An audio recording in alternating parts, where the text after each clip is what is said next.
significa aposentadoria para os servidores federais com a reforma da Previdência, a partir de 2019? Próximo, por favor. Bom, aposentadoria dos servidores, ela era por tempo de contribuição ou por idade. Tempo de contribuição, 35 anos de contribuição para homens, 30 para mulheres, 30 anos de contribuição. Deveria-se ter 10 anos de serviço público, sendo 5 no cargo, e uma idade mínima de 60 anos para homem e uma idade mínima de 55 anos para mulher, tá?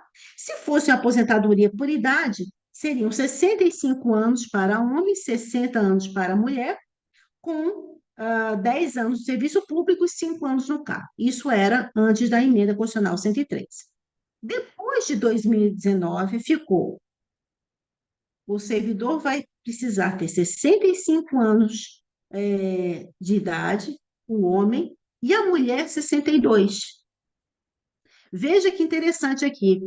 Para o homem se manteve a mesma idade, mas para a mulher houve um aumento de 2 anos. A gente vai ver que as mulheres, principalmente as mulheres do serviço público, foram as grandes prejudicadas na reforma da emenda constitucional 103, tá? Inclusive, essa questão, inclusive no tocante às regras de transição do aumento de 2% a cada, a cada 20 anos, no caso, há uma diferença entre mulheres na aposentadoria das mulheres do RGPS e a aposentadoria das mulheres do RPPS, que está sendo, inclusive, objeto de ação judicial que a gente vai discutir mais tarde no STF, tá?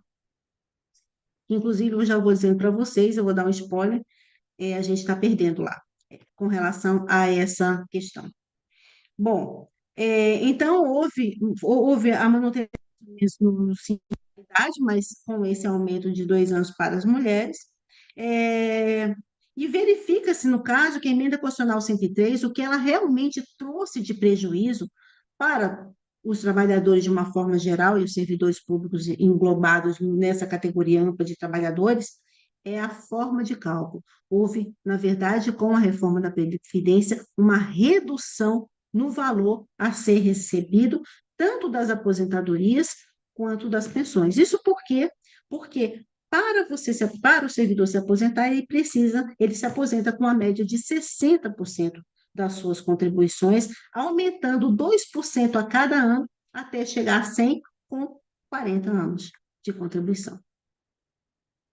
Então, antes você tinha 35 anos para homem, 30 anos para mulher, hoje você precisa ter 5 anos a mais, no caso, para os homens, né? E 10 anos a mais para as mulheres, para você ter uma aposentadoria utilizando 100% das suas contribuições, tá? Para o próximo, por favor.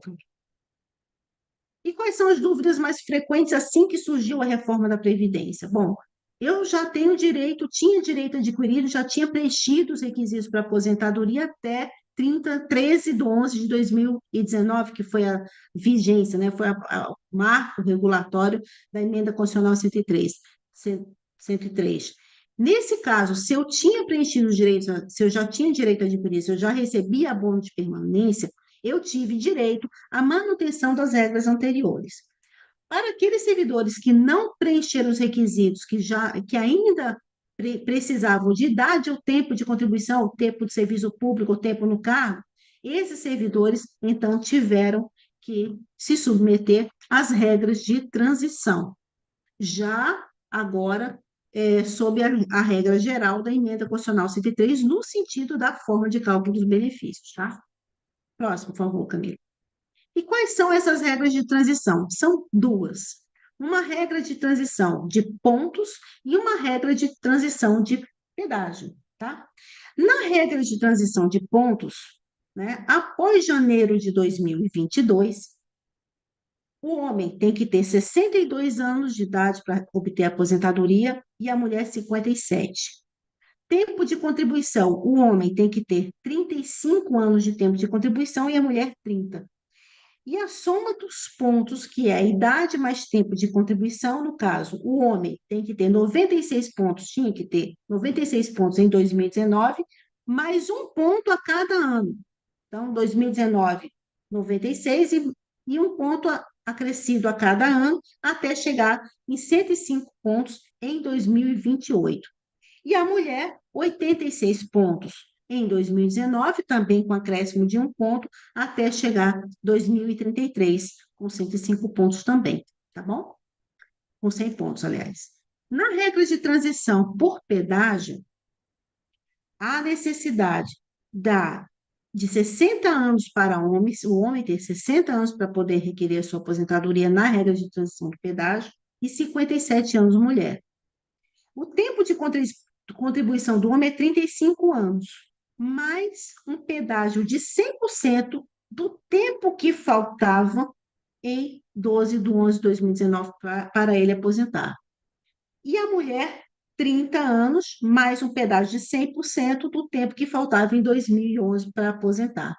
Então, ela tem que fazer o pedágio de 100% em cima dos 30 anos, no caso da mulher, e o homem, um pedágio de 100% em cima dos 35 anos, para poder aposentar. Lembrando que, em todos os dois casos, a gente sempre fala da soma, né?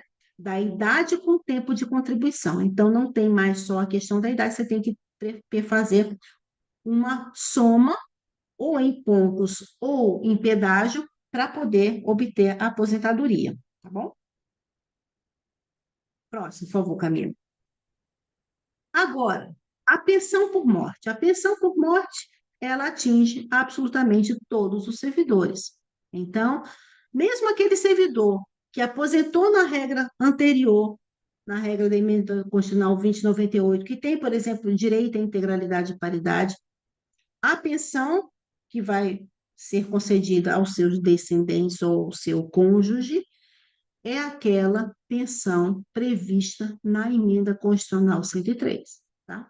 Então, por quê? Porque a regra de pensão é aquela regra, ela é a regra vigente à época do óbito da concessão da pensão.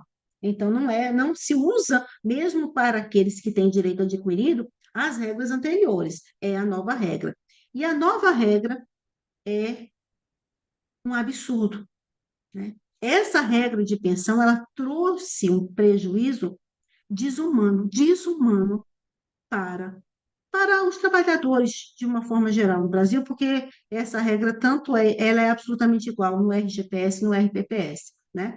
Então a regra é 50% mais 10% por dependente sobre o valor da aposentadoria. Tá? Então, se você tem um dependente, você recebe 60%. Se você tem dois dependentes, você recebe 70%, três 80%, quatro 90%, cinco ou mais 100%.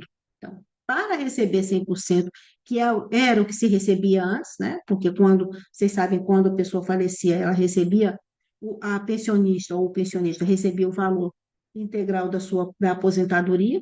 Hoje, para receber o valor integral, você tem que ter cinco pensionistas. O próximo, por favor, Camila. De modo que, por exemplo, um exemplo, seu João e Dona Maria viviam só com a aposentadoria dele, que era de R$ 2.000. O seu João faleceu em outubro de 2019, depois da reforma, na verdade, né, outubro, né, 2020, vamos dizer assim, ele falece, e a Dona Maria, que vivia o casal com 2.000, agora ela vai viver com R$ 1.200. Quando a gente fala 60% é uma coisa, mas é engraçado, né? Porque pelo menos para mim, funciona assim, quando a gente vê o valor, é absurdo, né? É um prejuízo financeiro absurdo, porque o casal, o pensionista ou a pensionista, ele tinha uma forma de vida, os seus gastos, né, ali limitados àquele valor. Com o falecimento, é uma queda abrupta de 40% no valor do que a pensionista vai receber, né? Essa regra também está sendo discutida no ADI, que também está no STF, e eu também vou dar o spoiler que a gente também está perdendo. Próximo, por favor. Aumento, aí está PPS, mas é PSS, tá? Do Plano de Seguridade Social. O aumento da contribuição dos servidores, vocês bem sabem, houve um reajuste, né? De forma que a maioria de vocês hoje paga em torno de 14% a 19%, né? E esse aumento foi progressivo de acordo com as faixas salariais, onde o mínimo é 7,5% e o máximo é de 22%.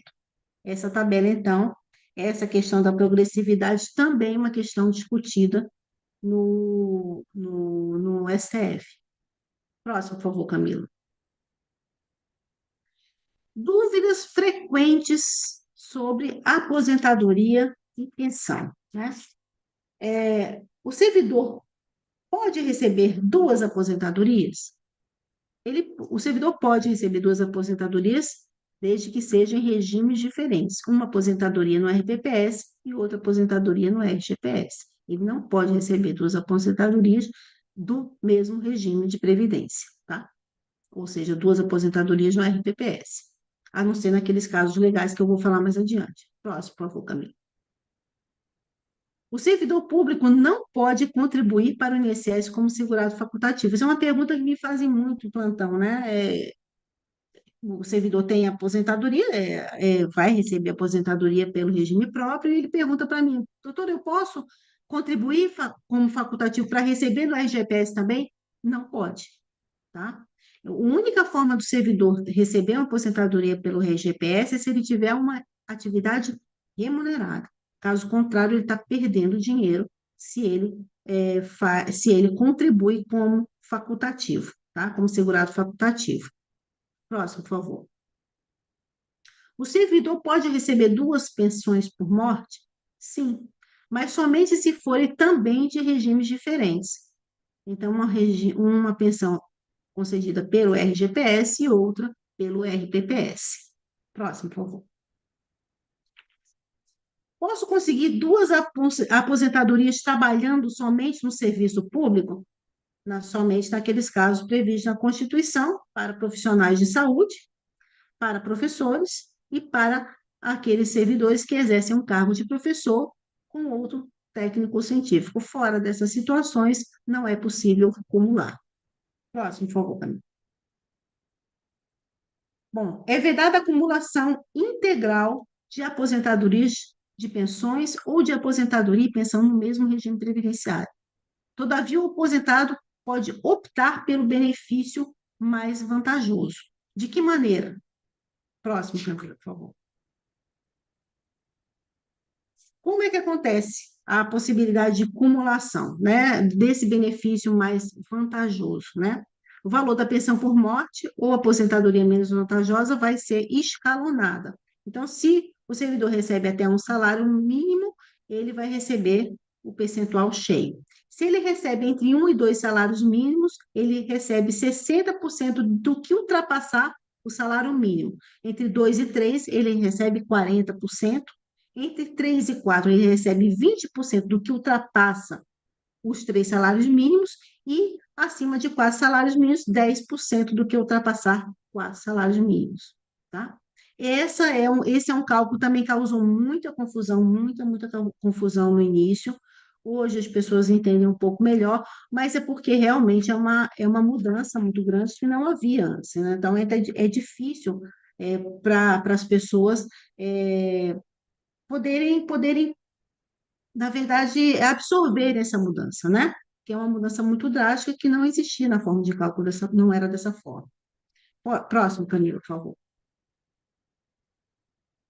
Convergência de regras, que foi a convergência de regras foi o tema que eu falei lá no início, quando eu disse que tiveram 5 reformas na Previdência, no RPPS, né? Sendo que dessas 5, 4 foram somente para servidor público, e foi exatamente para que ocorresse isso, convergência de regras.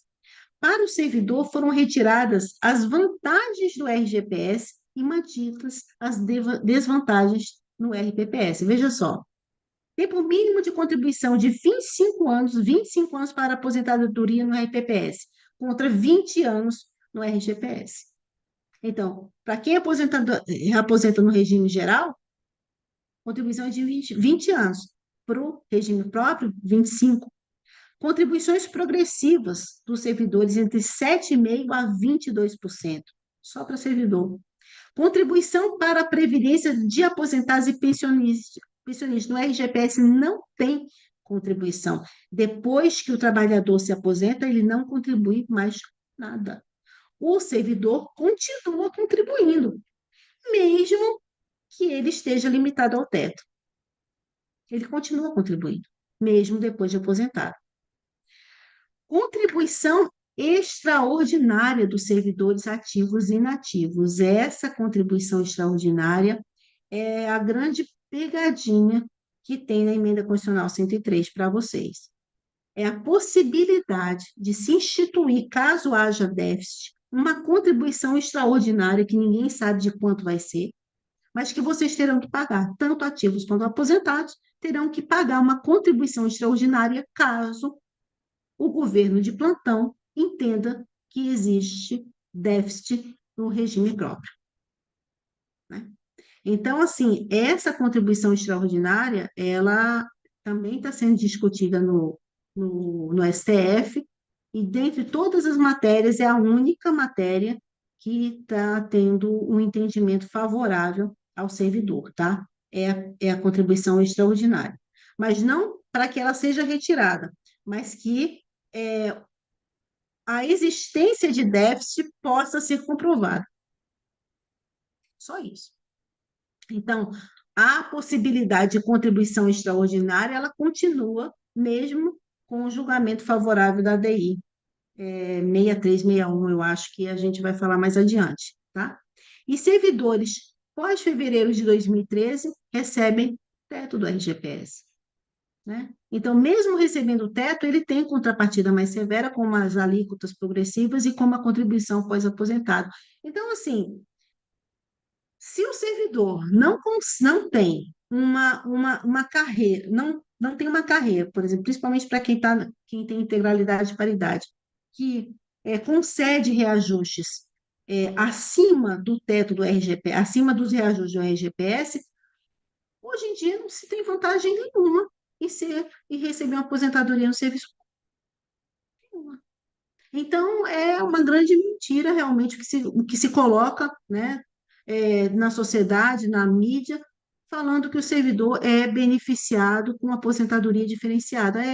A aposentadoria, de fato, para o servidor é diferenciada, mas para pior, para muito pior, né? Então, eu acho que, nesse sentido, era interessante realmente que os sindicatos, que as entidades, né, que protegem o direito dos servidores, fizessem uma campanha muito ampla, e já deveriam ter começado essa campanha de esclarecimento da sociedade, né, com relação ao que é de fato a aposentadoria do servidor público hoje no Brasil, né? A próxima, Camila, por favor. Existe, inclusive, como eu disse a vocês no início, a possibilidade de extinção do regime próprio. E essa possibilidade está prevista lá no artigo 34 da Emenda Constitucional 103. Ou seja, essa possibilidade de extinção do regime próprio está na Constituição. E tem, inclusive, como é que vai se dar essa extinção. Os novos servidores serão filiados diretamente ao regime geral, mas também já está limitado ao teto, né? Então, já não é uma diferença tão grande assim. Os servidores já em atividade serão migrados para um regime geral e terão uma indenização, e será mantido o RPPS para os benefícios antigos. Mas o que vai acontecer? Para quem já está aposentado, caso haja, por exemplo, a extinção do RPPS, vai acontecer que esse regime vai ficar deficitário, né? Estando ele deficitário, o que vai acontecer? Contribuição extraordinária. Então, meus caros e minhas caras, a questão da aposentadoria ela é extremamente preocupante, e ela é preocupante para quem já é aposentado, e ela é muito preocupante, ainda talvez mais preocupante para quem está nativo. E é impressionante como, mesmo tendo passado tantos anos, os servidores não tenham conhecimento e entendimento do que de fato pode acontecer, né? Eu sempre coloco, quando eu falo de previdência, quem é que imaginava há 40 anos atrás, há 30 anos atrás, que um servidor não fosse aposentar com integralidade e paridade. Hoje, o servidor está limitado ao teto do RGPS. Não há muito que não tem mais integralidade e paridade. Tudo pode acontecer, inclusive o fim do RPPS, porque as modificações foram sempre ocorrendo para pior, para prejudicar o servidor.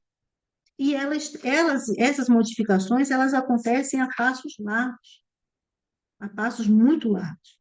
Então, é preciso sim tomar muito cuidado, é preciso estar muito atento. É preciso, inclusive, estar atento a essas ações que estão no STF, que é o próximo tema. Por favor, Camila, a próximo slide. E no STF está sendo discutido, assim que a emenda constitucional 103 ela foi instituída, por óbvio, né? Muitas ações declaratórias de inconstitucionalidade foram ajuizadas por várias entidades de classe. Porque, de fato, no entendimento da grande maioria dos juristas, as regras da emenda constitucional 103 são inconstitucionais, né? E essas inconstitucionalidades foram questionadas em diversas ADIs. Ao todo, são 13 ações declaratórias de inconstitucionalidade que discutem essas regras trazidas pela emenda constitucional 103. A primeira, uma delas, é a ADI 6336, que fala sobre a incidência de PSS para o servidor que recebe aposentadoria por invalidez. Aqueles servidores que recebem aposentadoria, eu me lembro demais, quando a emenda constitucional passou a ter vigência, quantos servidores, quantos professores, quantos técnicos iam ao sindicato falando: o que está acontecendo na minha aposentadoria? Eu recebia um valor, agora eu estou recebendo bem menos. Por quê? O que está acontecendo? Achando que estava tendo uma redução errada, que a universidade estava cometendo um erro. Simplesmente o que aconteceu foi que, com a emenda constitucional 103, a incidência do PSS, que antes só se aplicava o PSS ao que excedia o dobro do teto do RGPS, só incidir sobre o teto do RGPS. Então, os servidores passaram a contribuir, os aposentados por invalidez, sobre 2 vezes mais de PSS. Passaram a pagar 2 vezes mais de PSS, ou seja, tiveram uma redução no valor das suas aposentadorias. Foi isso que aconteceu. Essa ação está aguardando o julgamento no plenário desde 11 de setembro desse ano, 11 de setembro de 2024. Ela foi ajuizada em 2020. O relator é o ministro Edson Fachin, e, infelizmente, estamos perdendo. Pela inconstitucionalidade dessa regra absurda, que foi instituída pela Emenda Constitucional 103, tem o ministro Edson Fachin e a ministra Rosa Weber. Pela constitucionalidade, ou seja, dizendo que a regra está correta, tem o ministro Barroso, o ministro Gilmar Mendes, o ministro Toffoli e a ministra Carmen Lúcia. Esse tema vai para plenário novamente, a gente não sabe quando, desde o dia 11 de setembro, ela está aguardando pauta para ir para plenário, tá bom? A próxima ADI é a ADI 6731, que fala exatamente sobre as alíquotas progressivas, né? Antes da emenda constitucional, a alíquota era de 11%, depois da emenda constitucional, ela pode ser até 22%, né? Esse julgamento tem como relator o ministro Luiz Roberto Barroso, o órgão julgador é também o plenário.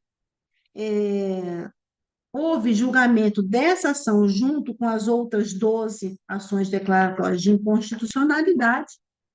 E o que está ocorrendo? Pela constitucionalidade dessa regra, dizendo que ela está ok, né, a progressividade da contribuição extraordinária, alíquota progressiva e contribuição extraordinária. Pela constitucionalidade, nós temos ministro Barroso, ministro Gilmar Mendes, ministro Zanin e o ministro Nunes Marques, dizendo que a regra está certa.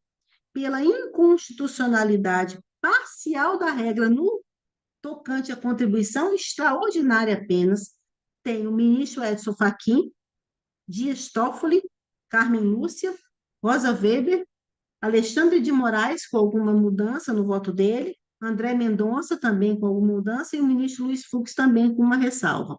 E o que que o ministro Fachin, que foi quem abriu a divergência, pede para que seja colocado? Que caso haja necessidade de contribuição extraordinária, essa contribuição só possa ser cobrada caso seja comprovado o déficit atuarial, tá? E depois que tiver um aumento progressivo ainda maior da contribuição do PSS, para depois ter uma contribuição extraordinária. Então, veja só, o que que o STF está propondo? O Fachin, o ministro Fachin, que essa contribuição, que é no máximo de 22%, que ela seja aumentada, majorada, e que, se mesmo majorada, ainda continuar com déficit à Previdência, então, que pode ser instituída uma contribuição extraordinária, desde que essa contribuição extraordinária seja comprovada. É isso. Nesse sentido aqui, a gente tem um julgamento que está favorável aos contribuintes, aos servidores, mas eu quero dizer a vocês que os votos podem ser mudados. O que que acontece no regimento interno do STF? O regimento interno do STF permite mudança de voto em qualquer momento. Então, por exemplo, a ministra Carmen Lúcia, que deu aqui um voto favorável pela inconstitucionalidade, ela pode mudar de entendimento no próximo julgamento e falar que é pela constitucionalidade. Então, não tem nada ainda dado aqui. Eu acredito que, diante da importância, né, desse julgamento, realmente o ATENS, né, sindicato, deveria pensar, a gente, eu vou me colocar nisso, né? A gente deveria pensar numa forma de tentar pressionar, de tentar convencer, de tentar dizer para a sociedade, para os servidores, pelo menos, o que está acontecendo, porque a maioria dos servidores nem sabe que esse julgamento está acontecendo no STF, né? Embora tenha sido bastante divulgado, mas as pessoas não compreendem, de fato, o que está sendo discutido ali, tá? Uma outra a ação declaratória de constitucionalidade, que não é sobre previdência, mas é importante, que fala sobre a questão da autonomia universitária, da escolha dos reitores, que foi uma regra instituída no governo Bolsonaro, é a DI 6565, ela foi ajuizada em 2020, o ministro relator é o Edson Fachin, também é de julgamento em plenário, e está concluso o relator desde o dia 13 de maio desse ano, tá? Então, essa regra que instituiu a lista lá para a escolha de reitor, ela pode ser modificada por meio dessa ação, dessa DI 6565. A ADI 2135 também não se refere à Previdência, mas ela é muito grave. A ADI 2135, ela fala sobre a questão do regime jurídico único. Pouca gente sabe sobre a existência dessa ADI 2135. O que que acontece? A emenda constitucional número 19, de 98, promoveu uma mudança na Constituição e alterou o artigo 39 da Constituição. O que foi essa alteração? No que consistiu essa alteração? O artigo 39 da Constituição Federal, como se vocês olharem como está hoje, fala assim: a União, os estados, o Distrito Federal e os municípios instituirão, no âmbito de sua competência, regime jurídico único e planos de carreira para os servidores de administração pública direta, das autarquias e das fundações públicas, regime jurídico único para servidores públicos federais, planos de carreira para as autarquias, para os seletistas.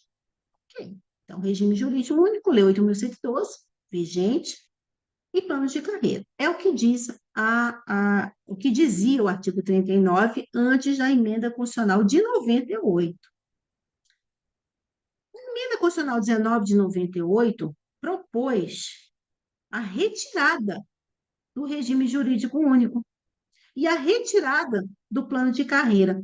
E esse artigo 39 fica assim: a União, os estados, o Distrito Federal e os municípios instituirão, ao invés de regime jurídico único, Conselho de Política de Administração e Remuneração de Pessoal, integrado por servidores designados pelos respectivos poderes. Ou seja, a Emenda Constitucional 1998 previu o fim do regime jurídico único. Pois é, essa. E por que? Aí vocês podem me perguntar, eu tenho certeza que alguns de vocês se perguntaram, mas André, por que então? Por que ainda a gente fala de regime jurídico único se desde 98, pela Emenda Constitucional 19, você está dizendo que não tem mais regime jurídico único? É porque teve uma medida cautelar. Essa medida cautelar, ela suspendeu a Emenda Constitucional 19, de modo que hoje o texto ainda é o anterior da Constituição, o artigo 39 tem o mesmo texto da Constituição de 88, por causa do deferimento de uma medida cautelar em 2007, e suspendeu. Mas esse tema está para análise no STF.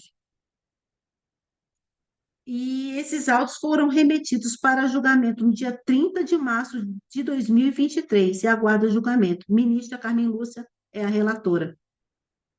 Ainda não teve julgamento nenhum, a não ser essa medida cautelar. E essa ação é de 2000, do ano 2000, né? 98 foi a emenda constitucional. Em 2000 se teve essa ação, essa ação foi ajuizada, essa ação declaratória de constitucionalidade. Em 2007, a medida cautelar foi concedida. Por isso, a gente ainda tem a vigência do regime jurídico único, tal qual ele é, por conta dessa medida cautelar. Mas esse tema que é fulcral, né?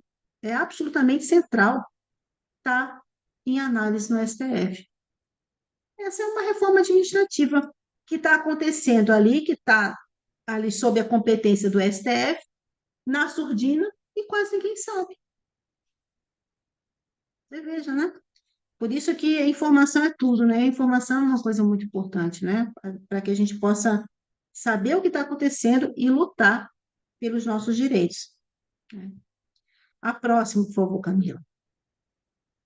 ADI 5340 e ADI 5139 fala sobre a alteração de regra de cálculo de pensão por morte. Aquela regra de cálculo absurda lá dos 60% está sendo tratada nessa ADI. Ela está em plenário, ela foi usada em 2000 e o relator é o ministro Dias Toffoli. A ADI 55 não teve nenhuma decisão. A ADI 5502, ela fala sobre a instituição do regime de previdência complementar e adesão compulsória dos servidores. Ela foi ajuizada em 2016 e o ministro relator é o ministro Nunes Marques, tá? Também está em plenário e está concluído para o relator desde março de 2024, abril de 2024. E essas três ADIs, que é a 6254, 6255, 6256, 6258, 6271, 6279, 6289, 6361, 6367, 6384, 6385 e 6916 tratam sobre temas da reforma da Previdência, alguns específicos, como contribuição acima do salário mínimo no caso de déficit atuarial, no caso do servidor público. Contribuição extraordinária, que a gente já falou, alíquota progressiva, duplo teto, tá? Que é a questão do PSS, para aposentado por invalidez. O cálculo da pensão por morte também vai ser julgado aí. E a contagem diferenciada de aposentadoria e a diferença para mulheres no serviço público no que toca aos 2% a cada ano de contribuição. Então, esses temas estão sendo debatidos nessas 13 ações declaratórias de inconstitucionalidade, tá? E que tiveram aquele voto divergente do Fachin, somente com relação à questão da contribuição extraordinária. Todos os outros temas estão sendo declarados constitucionais. É essa situação.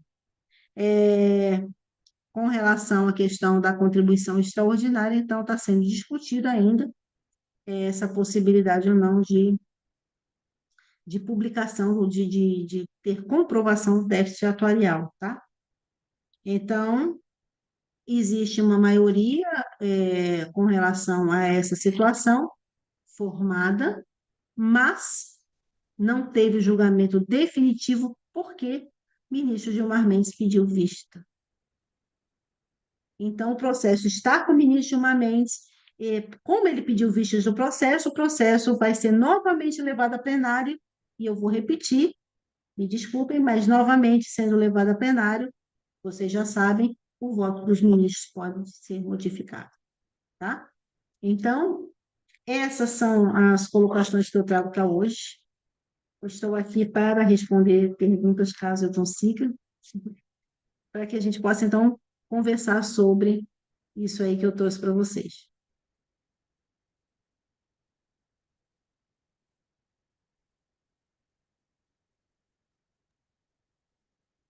Muito obrigada, Andréia.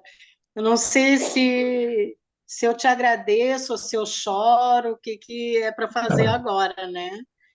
Porque, infelizmente, não tem boas notícias, né, Andréia? Não, nada disso realmente é qualquer coisa que nos anime.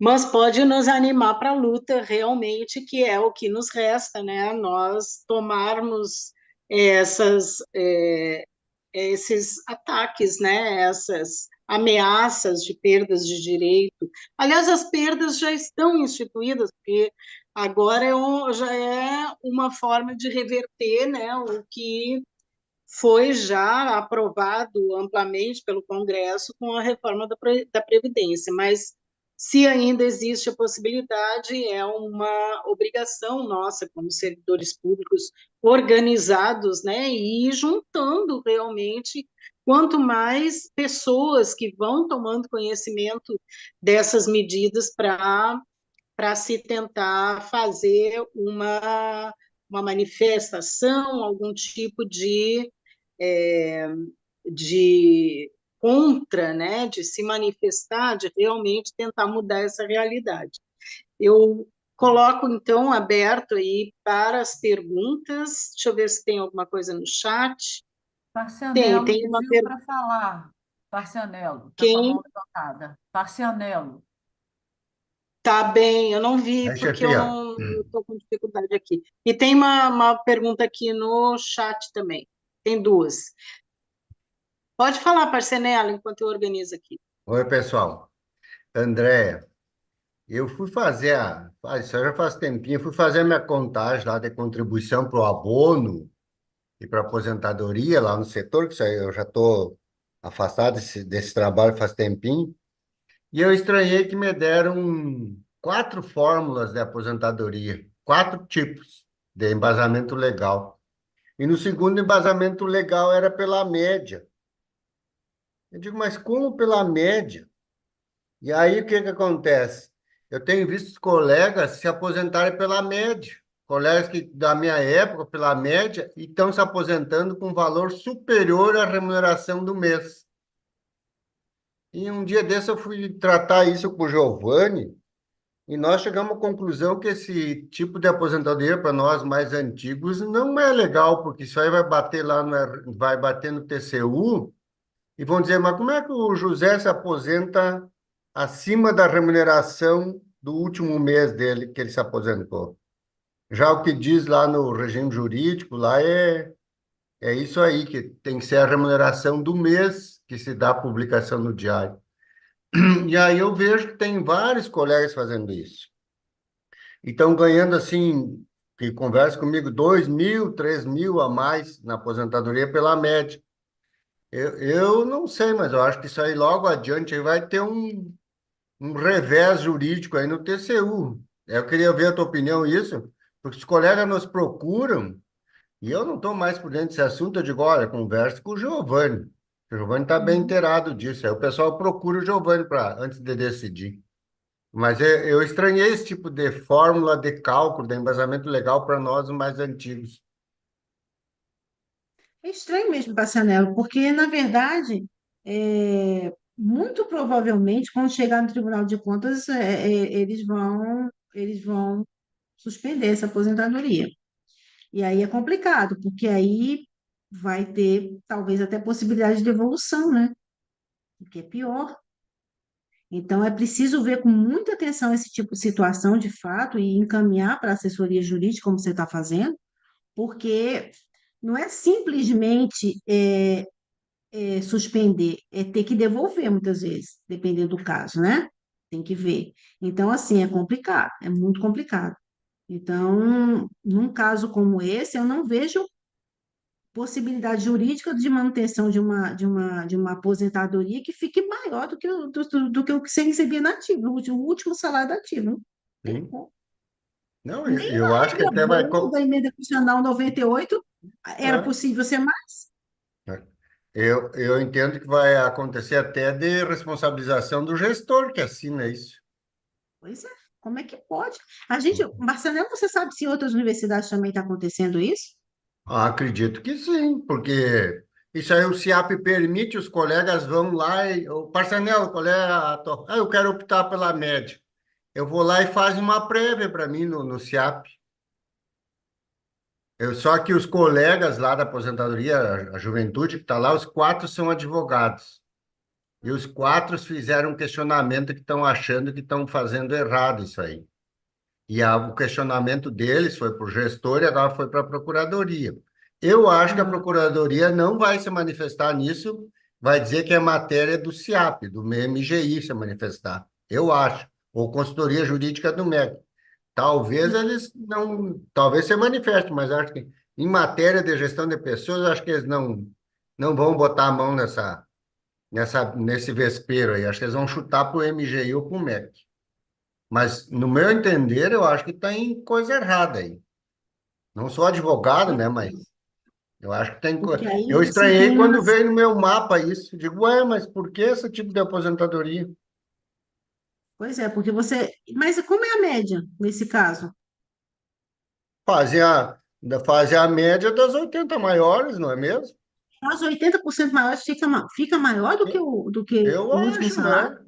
Eu acho. Que tipo de média vamos fazer para nós? Vamos fazer das 100%? Não, né? Será que não?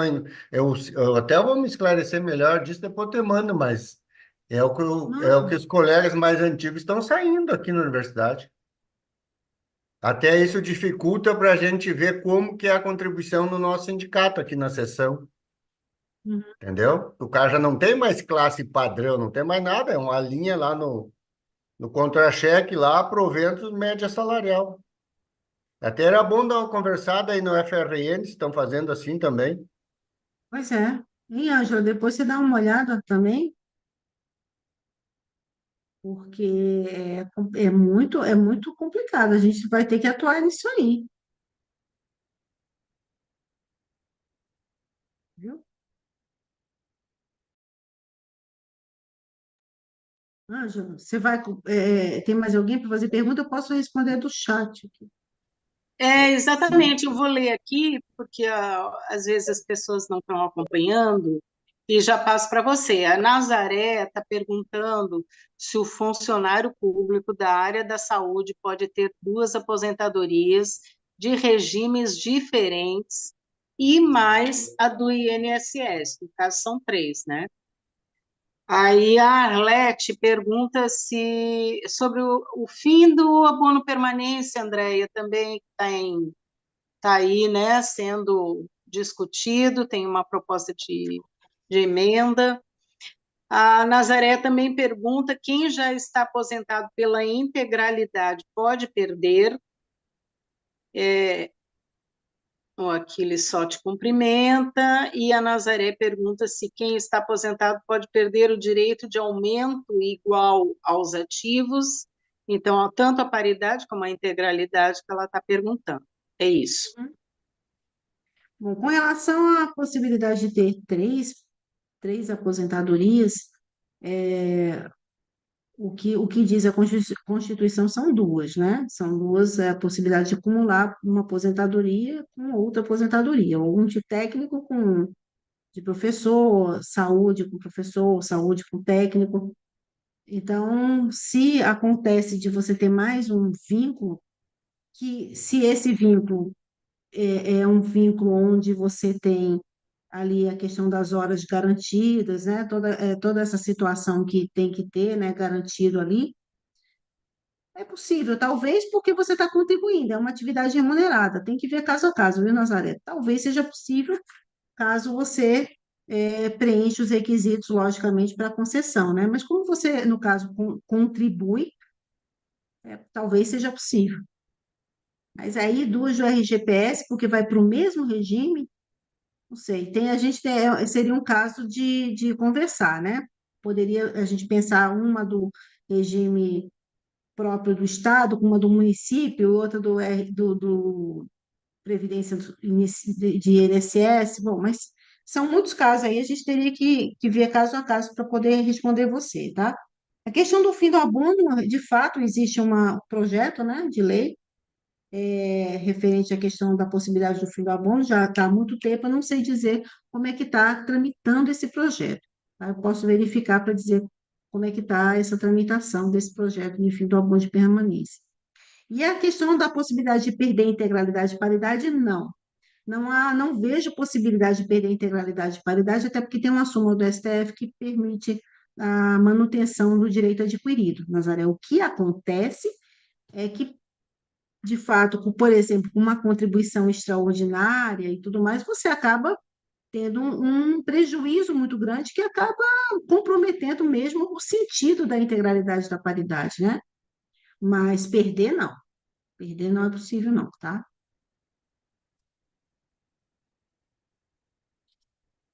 A Silvia quer perguntar, né? Sim, boa noite a todos e a todas. Eu gostaria de saber a aposentadoria especial, se mudou alguma coisa e como é que é calculada a aposentadoria para nós que trabalhamos nos hospitais que têm insalubridade. A aposentadoria especial, deixa eu ver, porque são muitas regras assim. A questão do tempo são sempre 5 anos. Como é que ficou? Aposentadoria especial, 60 anos, homem e mulheres, mesma idade, os dois. 25 anos de exposição e contribuição, 10 anos de serviço público, 5 no cargo. A regra da emenda constitucional foi essa, tá? Uhum. Ok, Essa regra está vigente hoje para aposentadoria especial. ok, obrigada. Ah, Vou passar aqui outras perguntas do chat. Deixa eu só retornar. Só um pouquinho que eu estou localizando. A partir, a Isabel está perguntando, Isabel Hoffman, a partir de 25 anos de serviço público, com que idade pode solicitar o abono permanência? A pergunta da Flor, que está no YouTube, a gente finalmente conseguiu transmitir lá. A pergunta dela é como fica a aposentadoria para quem tem insalubridade? Acho que foi respondida. E FUNPRESP, tem uma pergunta grande aqui sobre a FUNPRESP. Comecei como servidora pública estadual, é a Selene. Comecei como servidora pública estadual em 1990 e municipal em 99. Entrei para o Serviço Público Federal em 28 de fevereiro de 2013. Ou seja, entrei como regime complementar pagando FUNPRESP. Entrei na Justiça para reconhecer esse meu tempo anterior, 90 e 99, né? E obter uma regra mais vantajosa.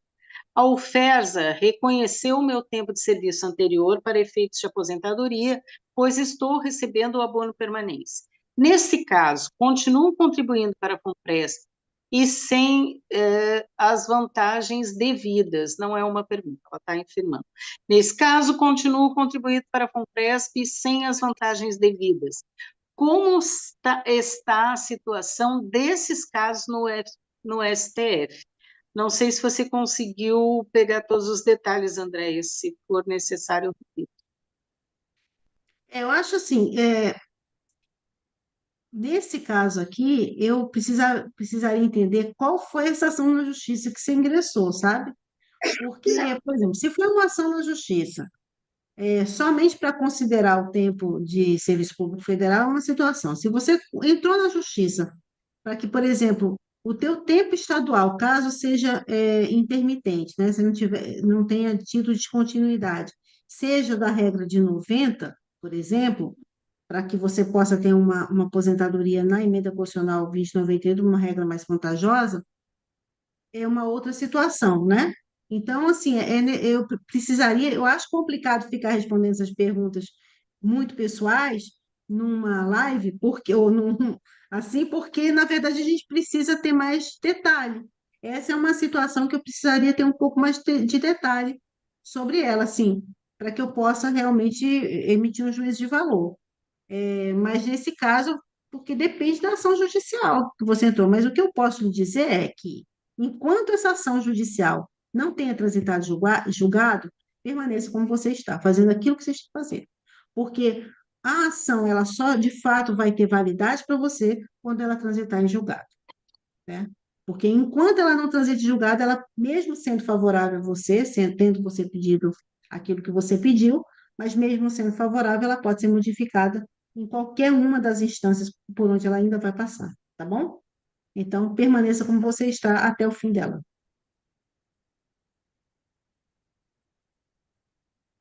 E a Acho que idade? tem. A idade, É, 25 anos de isso. contribuição, 62 anos no mínimo para mulher e 65 anos para homem, para poder preencher os requisitos para aposentadoria, é o que diz hoje a emenda constitucional 103, tá?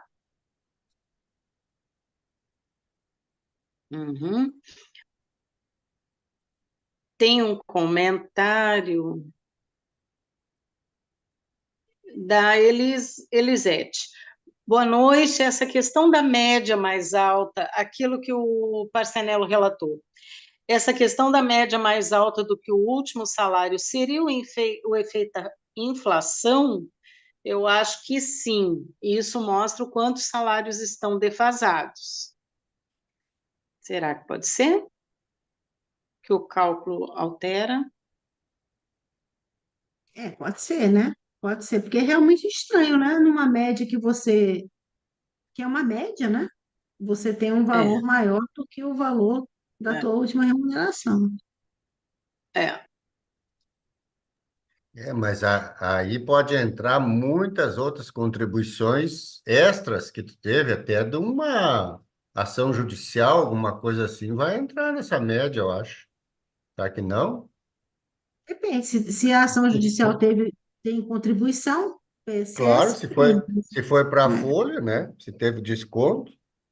Se teve desconto, não, mas tem coisa que tem adicional, por exemplo, que tem na folha, ou vantagem que tem na folha não tem desconto, né? Eu vou pedir Sabe? um Por exemplo, o cálculo para VBC não tem mim. desconto. Eu Aliás, o vou VBC pedir, tem. eu vou pedir um cálculo para mim, para eu ver como é que fica isso aí. Aí depois eu te mando. Tá joia. É. Fica como exemplo. A Elisete também fez outra pergunta. A aposentadoria recebida errada, nesse caso, né? Mas de boa fé pelo servidor, também precisa ser devolvida? Se recebida de boa fé, não, né? Ou É, qualquer outra situação, né, André? Pode acontecer isso. pode acontecer. Agora, o que é preciso verificar nesse tipo de situação é se houve erro da administração, se o erro da administração foi um erro de cálculo ou se foi um erro de interpretação da lei. Então, diante, sendo um erro de interpretação ou sendo um erro de cálculo, há ou não possibilidade de devolução dos valores, entendeu? A boa-fé, lógico, é um Uhum, requisito necessário em qualquer um dos dois casos, mas um caso ou outro, de acordo com a súmula vinculante, existe a possibilidade de devolução ou não de valores. uhum. E tem uma última pergunta aqui da Silvia. Tem vantagem transformar tempo especial em comum? Tem vantagem, tem muita vantagem. É porque você aumenta o seu tempo de contribuição, ou seja, você abrevia o tempo o momento que você pode requerer sua aposentadoria, ou então que você pode receber abono de permanência. Então, há uma grande vantagem na aplicação do fator 1,2 e 1,4. E foi bom ter colocado essa pergunta, porque é bom sempre lembrar que existe uma decisão do STF, são tão poucas as decisões do STF que beneficiam os servidores, que a gente até esquece que tem, mas essa foi uma das poucas ações boas, decisões favoráveis para servidor, que eu, inclusive, me surpreendi com ela, depois da súmula 33, não esperava que fosse aplicar fator 1,4 e 1,2 e o STF concedeu. Então, quem tem insalubridade, por favor, requer a aplicação do seu fator 1,2 e 1,4, ou verifique no seu relatório analítico de aposentadoria se ele está sendo aplicado. Inclusive, na Turma Nacional de Uniformização, tem um tema que está sendo questionado, que está com repercussão, como incidente de uniformização, que é a partir de quando se pode aplicar o fator 1,2 e 1,4 na situação de laudo, quando a universidade não tem laudo. Então, é um tema bem interessante que é, assim, é muito importante para quem recebe, para quem é, por exemplo, da área de saúde, né? Viu, André? Essa Hum, questão aí da tempo comum, lá aqui na universidade é o médico do trabalho que instrui abrir os dois processos, não é? Para averbar o tempo e depois para converter. Então, em muitos casos, nem precisa ter o recebimento do adicional. Vai pelas atividades da época lá, do emprego, do cargo que a pessoa teve. Então, eu aconselho a Silvia a marcar uma horinha lá com o doutor Ricardo para dar uma conversada com ele lá, o nosso médico do trabalho. É, exatamente, perfeito, Sanela. Aqui é o DAS, né, Ângela, que é o departamento do é, DAS que, com relação à questão da devolução de valores, é o tema 1009. O tema 1009 fixou a tese de que os pagamentos indevidos a servidores públicos, decorrentes de erro administrativo, operacional ou de cálculo, não embasados em interpretação errônea ou equivocada da lei, estão sujeitos à devolução. Então, quando a administração comete um erro de cálculo ou um erro operacional, eles não estão sujeitos à devolução. Então, o servidor não devolve. Mas se a administração tiver cometido um erro de interpretação da lei, ele pode devolver. E aí olha vem a só. questão, né, Passanel, de repente, esse entendimento, se for um entendimento equivocado da lei, aí quem recebeu Não, realmente pode devolver. Esse é o tema 1009 já é, do STJ. e- é assim, pela vivência nossa, tudo que termina com U no serviço público prejudica o servidor. AGU, TCU, CGU, se tiver U no meio, gurizada, Já era. Se prepare. Andréia, a Lune está te parabenizando. Parabéns, Andréia, você é extremamente competente nas explicações, mas infelizmente tantas incertezas futuras. É verdade. É verdade. Angelique, sim, a live vai ficar no YouTube. Eu vou pular aqui. A Fátima Cardoso também está dizendo que são esclarecimentos indispensáveis. Parabéns a TENS, parabéns, Andréia. E tem uma pergunta aqui, uma nova pergunta da Elisete. Eu tenho outra pergunta que é diferente, que não se aplica para todas as pessoas.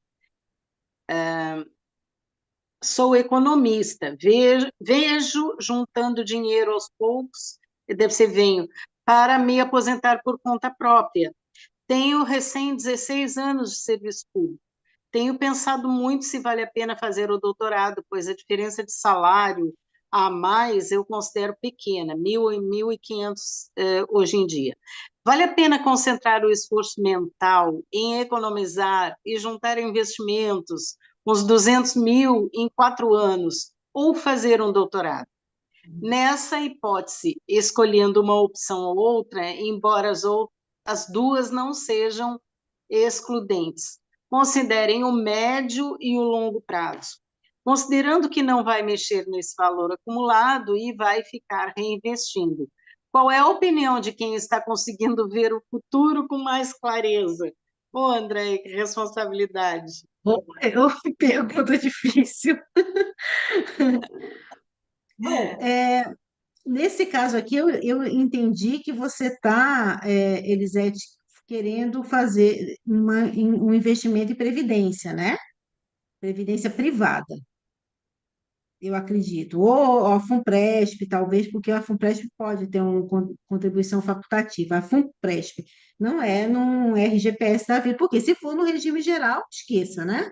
Não vale a pena, você não vai ter direito a receber, você vai perder dinheiro, como eu já coloquei, contribuinte facultativo não tem direito à aposentadoria quando ele é servidor.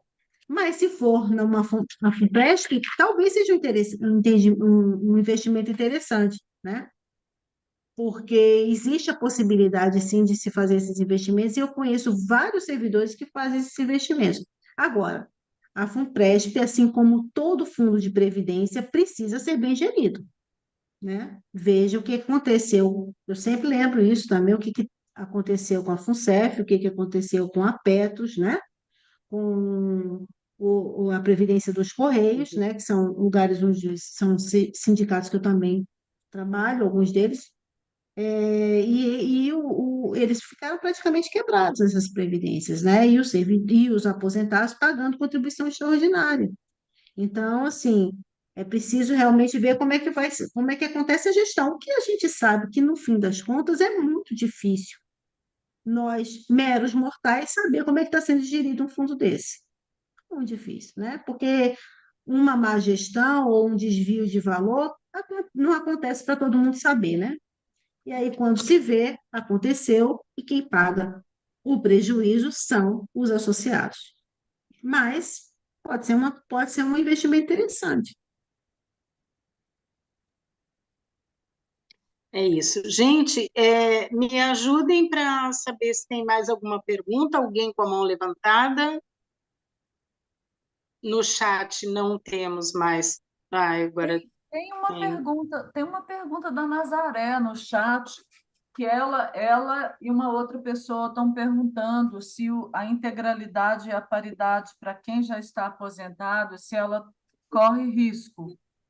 Andréia respondeu essa. Desculpa, é porque eu estou concentrada aqui procurando pergunta que eu realmente não prestei muita atenção. Responde, mas responde novamente, não perde integralidade e paridade. Uma vez conseguido direito adquirido dado, não perde. O que Mas pode acontecer. se a carreira acabar, perde, né?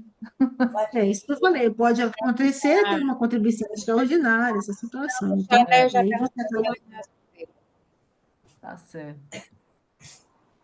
Pode falar. Alguém queria fazer uma pergunta?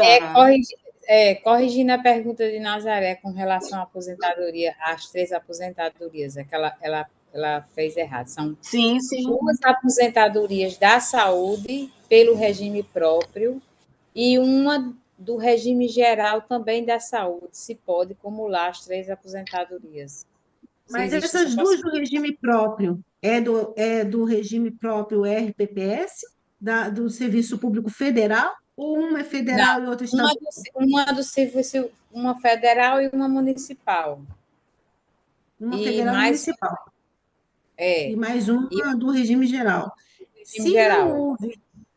Se não houve, não se extrapolou o horário, né, de tempo de serviço, a jornada de trabalho, que esse é o grande problema nesse sentido, né? Se não houve, talvez seja possível. Compatibilidade de horário e a contribuição.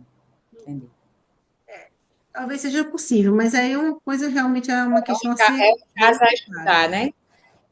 É um caso a ser estudado. Tá bom, obrigada. Nada, Nísma. Tchau. Um comentário. Comentário da Fátima Castro, dizendo que ser aposentado hoje é assustador, experiência própria, né, Fátima? Fica esperando a hora cair uma bomba em cima de nós.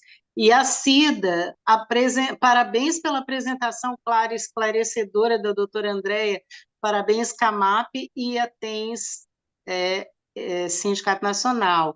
Elisete também, agradeço o esforço em responder todas as perguntas. Na última pergunta, ainda não me senti contemplada com a resposta. Quando ela pediu ali, né, a questão do complemento, se vai fazer doutorado ou se vai fazer essa poupança para aposentadoria. É porque, Elisete, essa pergunta era interessante você fazer para um técnico em contabilidade, que pudesse fazer um cálculo, inclusive com relação à questão de investimento, não para um Boa ideia. advogado, porque como Especialmente, Andréia, advogada, fica ela está complicado de responder isso. ela tá falando em investimento no mercado financeiro, ela não está falando É. aí, isso daí é muito complicado. Isso realmente é uma Arriscado questão que demais. precisa de ter um técnico para fazer os cálculos atuariais dela, fazer toda. Um consultor, né? Um Um consultor de consultor. futuro. Ó, não procura coach, viu, Elisete? Só te aconselho isso. Procura um consultor com currículo sério e tudo. E o Parcianello está te dizendo que vai fazer o doutorado. André, eu queria fazer uma última pergunta aqui, não sei se é a última, mas eu lembrei da questão do VBC, aquela fatídica parcela, né, que por um período, e a gente teve colegas que, quando o processo para ser homologado no TCU, viu, Parcianello? O TCU derrubava o VBC da pessoa, né, que já estava aposentada e tudo. Como é que está essa situação do VBC em relação aos aposentados? Nós temos várias decisões favoráveis. Uma das universidades que mais teve essa situação foi a UFG. Paulo não está aqui hoje, mas ele deve recordar muita situação dessa na UFG e as decisões estão sendo favoráveis, de tribunal, inclusive, sabe? Na manutenção do BBC.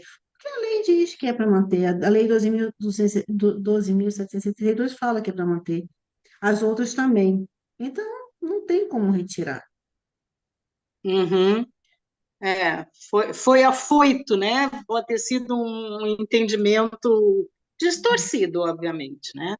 E Se não aí, no tivesse caso, a justiça ressalvo na corrige. lei, aí ia ser bem complicado, mas como teve. Aham, aham. E tem mais um dado, viu? Tem mais um dado que é muito importante com relação a essa questão do VBC. É que incide PSS no VBC. Sim, então Não não incide justifica retirar. Passanello. Então não pode. Então, esse é o argumento que a gente utiliza também. Como é que você vai retirar se tem PSS? Sim, está na base de cálculo da aposentadoria, né? Do recolhimento. Aham. Muito bem. Nelson quer falar. Bueno, deixa eu meter o pitaco, então, na história do doutorado. Acho que tem que fazer doutorado sempre, Andréia. Porque, veja bem, ela tem 16 anos de contribuição, tá? 16 anos que ela está no serviço. Ela bota mais 5, né? Vamos jogar que ela vai usar o tempo todo. Ela tem 20 anos de contribuição. Ela tem mais 10 anos de contribuição a fazer, no mínimo, né? Para poder se aposentar à idade. Ou seja, ela tem muito mais tempo pela frente recebendo doutorado e, inclusive, tendo facilidade para ela, assim, financeira, de sobra de dinheiro para ela fazer esse investimento, do que se ela não fizesse o doutorado. E sem contar que daqui a 10 anos, dos 16 aos 26 anos de contribuição, ela vai ter muito mais gasto. O pessoal com 16 anos, né, não é Parçanela, a gente olha, isso é tudo gente nova, gurizada nova. Ainda nem começaram a comprar remédio. Daqui a pouco vai gastar em remédio, vai ter que ajudar o pai que tá em alguma dificuldade, o irmão. Então, se não tem dinheiro, acabou o teu investimento. Agora, se tem um pouquinho de dinheiro do doutorado, bom, pode ser até que acabe, mas vai demorar um pouco mais isso. Só meter a colher no pitaco aí. Obrigado, pessoal. Obrigada, Nelson. A gente tem 38 pessoas na sala, olha só, muito bom. A Nerismar aproveita e agradece os ensinamentos. A Angelique está dizendo que tem VBC, né, Angelique? R$ 200 congelado desde 2004, acho que é isso que a gente estava falando de VBC. E a Nerismar está perguntando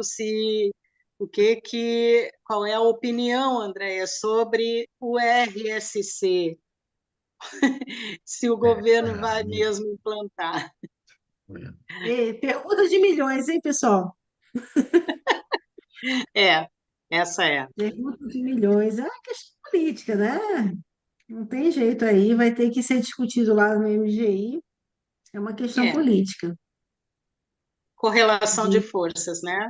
orçamento, tem uma série de situações. Agora, situação complicada que foi colocada, né? Porque foi prometido que seria, né?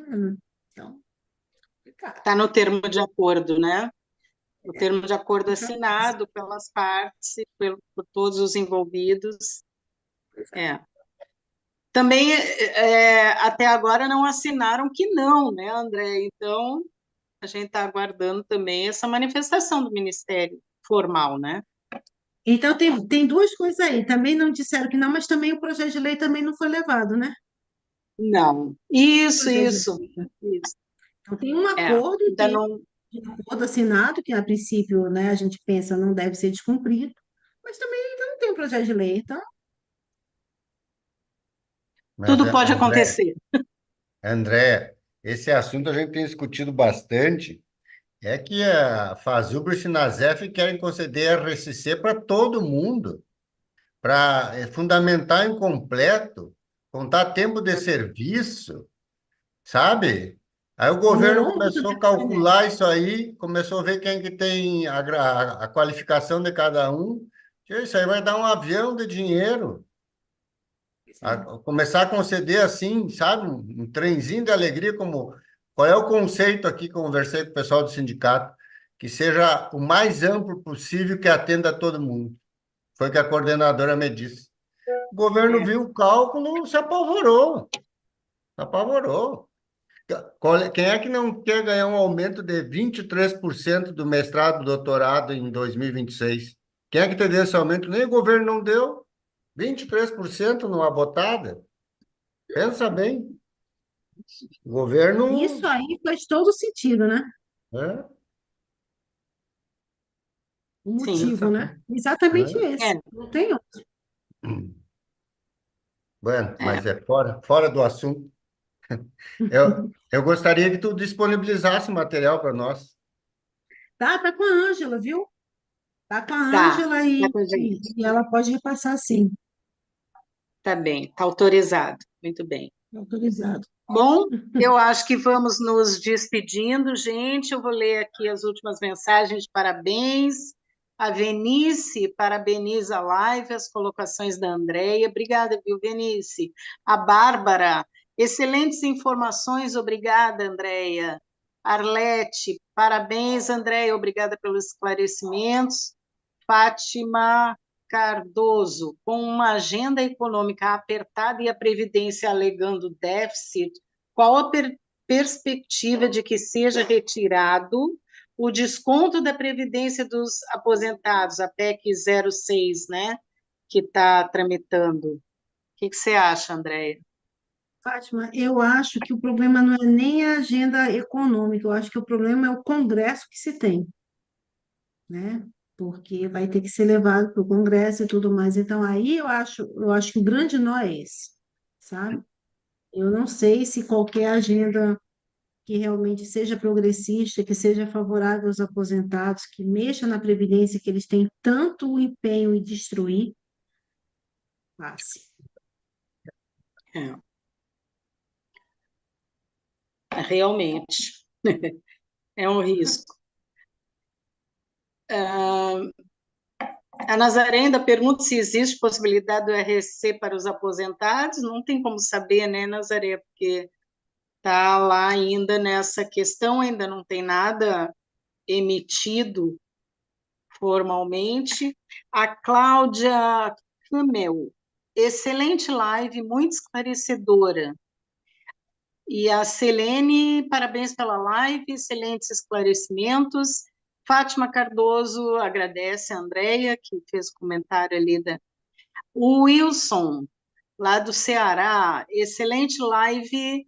Obrigada, Andréia, como sempre, muito esclarecedora e didática. Infelizmente, o quadro é meio desesperador, mas fica a chamada para a luta. É isso mesmo, Wilson. Desesperar jamais.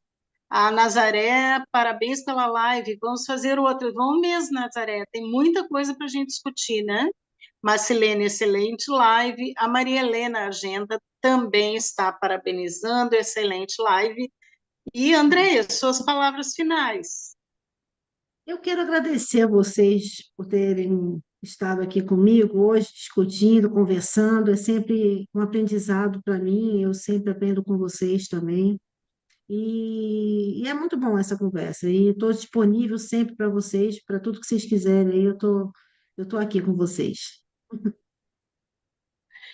Segura na mão Obrigada. de Deus e vamos juntos, né? Ó, eu quero agradecer a todo mundo que veio, né, que está participando, porque não para, né, muito participação, e principalmente a Câmara de Aposentados. O pessoal lá da Câmara teve essa ideia, a gente trouxe junto, vamos fazer, vamos ampliar, vamos fazer, tentamos aqui, né, fazer pelo YouTube, finalmente deu certo, está gravado lá, a gente pode recuperar, levar para outros colegas, né, passar numa reunião, ficar discutindo o que houve aqui, né, de informação.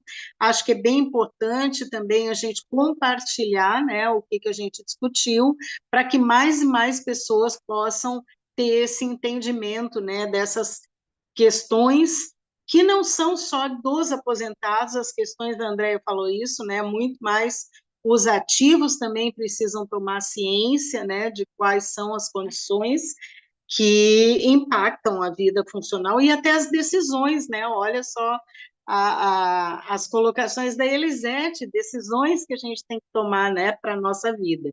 Então, muito obrigada a todas e todos. Obrigada, Andréia, você sempre muito generosa de estar com a gente aqui. Agradeço e até um próximo encontro com todos. Boa noite, pessoal.